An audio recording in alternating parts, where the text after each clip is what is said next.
Break in a case involving a massive invasion of privacy for some big stars, including Jennifer Lawrence and Kate Upton. Hackers broke into their accounts, stole nude pictures, and then leaked them onto the internet. Greetings, true believers. It's Matt from Hidden Machine, here to share a story with you. You see, back in 2014, an event occurred that caused shockwaves to ripple through the culture as illegally procured nude photos and videos of celebrities made their way onto the internet in a phenomenon known as the fappening. This event was followed by the Fappening 2, the Fappening 3, and eventually a bunch of other less prolific illegal nude leaks that became indistinguishable from intentionally leaked photos coming from thirsty wannabe celebrities hoping to stir up some engagement. The ethics of looking at these leaked photos was debated not only by armchair ethicists, but also by the very celebrities affected by the leaks. It'd be hard to deny that the people affected by the fappenings were indeed violated.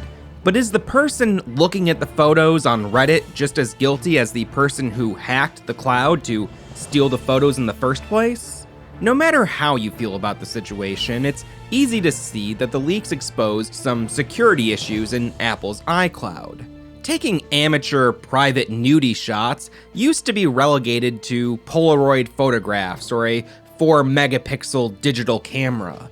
But nowadays, it's not uncommon for the average person to have a pocket full of boudoir photography on them at all times, thanks to the prevalence of smartphones. And in this modern age of dick pics and open bobs, I think it's fair to say that most people don't want their photos hacked.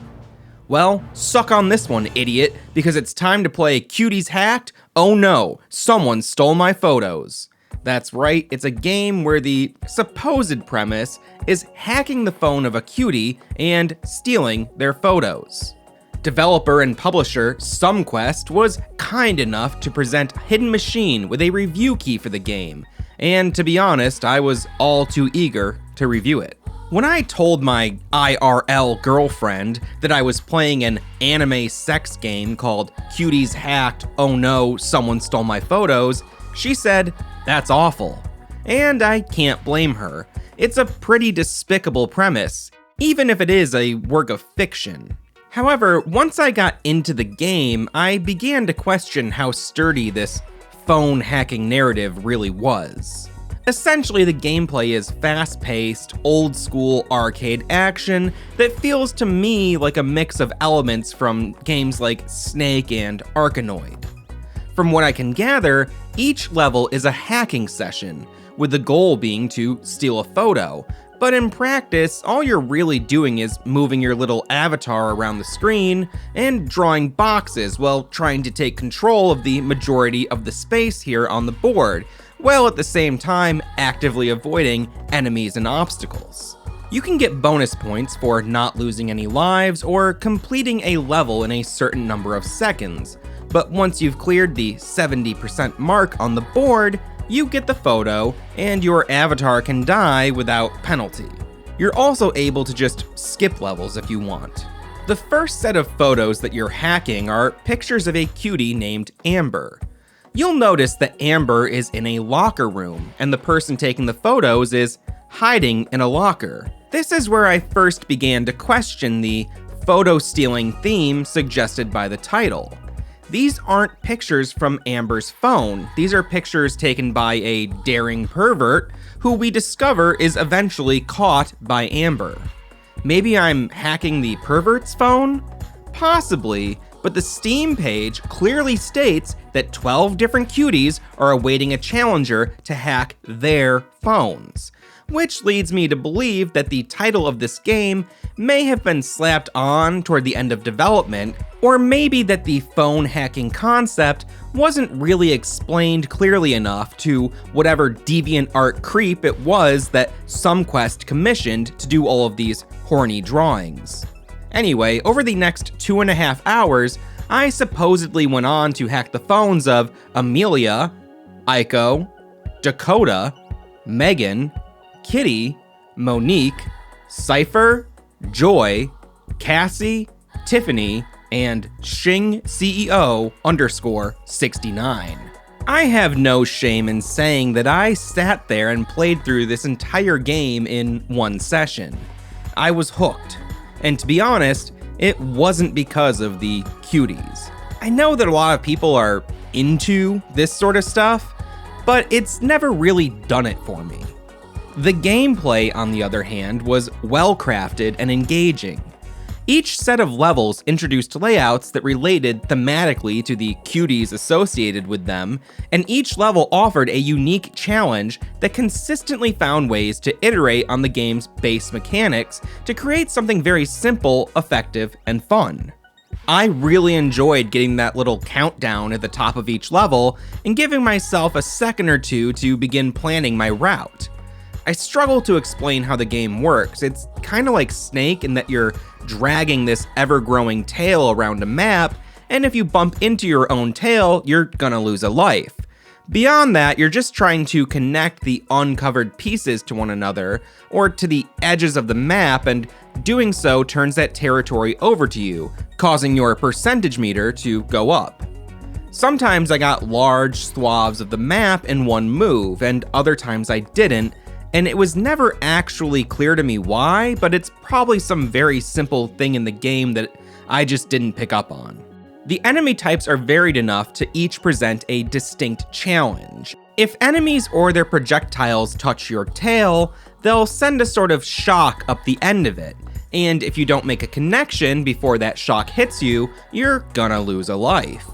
You've got enemies that bounce around, enemies that ride the perimeter of shapes. There's lasers, bombs, spots on the map that will either cause you to lose a life or slow down, spots you can't pass through. The elements are all pretty simple, but they work really well together and are introduced to the player at an appropriate pace. Now, I'm giving this game a lot of praise, and while I definitely had a blast with it, I was really impressed with the basic gameplay mechanics. That is, until I learned that it's essentially a horny update of a classic DOS game. As my time with this game wound down and I started putting this video together, I looked at the Steam page for the game and noticed that it touts itself as a new spin on the classic arcade formula of Zonix, which is a game that never actually made it to the arcade. It was developed for DOS in 1984, and itself is a spin on the 1981 arcade game Quicks, which was eventually ported to the Game Boy, but I've never played it before because up until yesterday, I had it confused with Clax. So a bit of the awe that I had for this title is now diminished, but a good spin on a good game is still a good time, and I'd heartily recommend Cuties Hacked, Oh No, Someone Stole My Photos to anyone who likes that old school arcade style and either doesn't mind or is totally hot for anime cuties. So this game is a spin on Zonix, but the spinning doesn't stop there, because Cuties Hacked, Oh No, Someone Stole My Photos is also a spin on SumQuest's previous game, Exposed, which hit the PS4 in December of 2019. Exposed is another take on the Zonix formula, but this time without any hacked cuties. In fact, there's nary a titty or butt in the entire game. Oh, wait a minute, yes, there is. Either way, Exposed is much more tame than Cuties Hacked, Oh No, Someone Stole My Photos.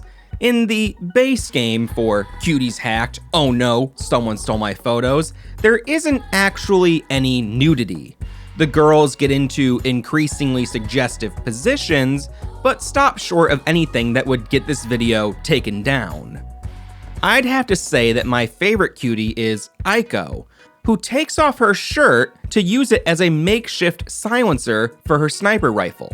That said, I'm also fond of Joy, whose full name appears to be Joy Violet, as is indicated when she signs her own crotch for who I presume is a lucky fan meeting her backstage after a show.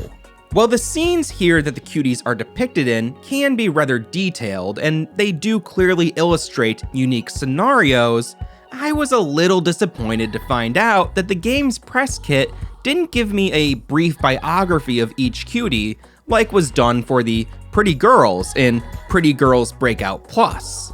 The press kit does make a surprising jab at Lazarus, you know, the guy from the Bible who came back from the dead. No, not that guy, that's like the main guy. I mean this guy. He was raised from the dead after 4 days in his tomb, but according to some quest, Cuties hacked, oh no, someone stole my photos, makes the resurrection of Lazarus look like school performance on a grandma's day. Okay, well, I don't need background info on all the cuties, and I guess it's kinda nice to just leave some of those things to my imagination.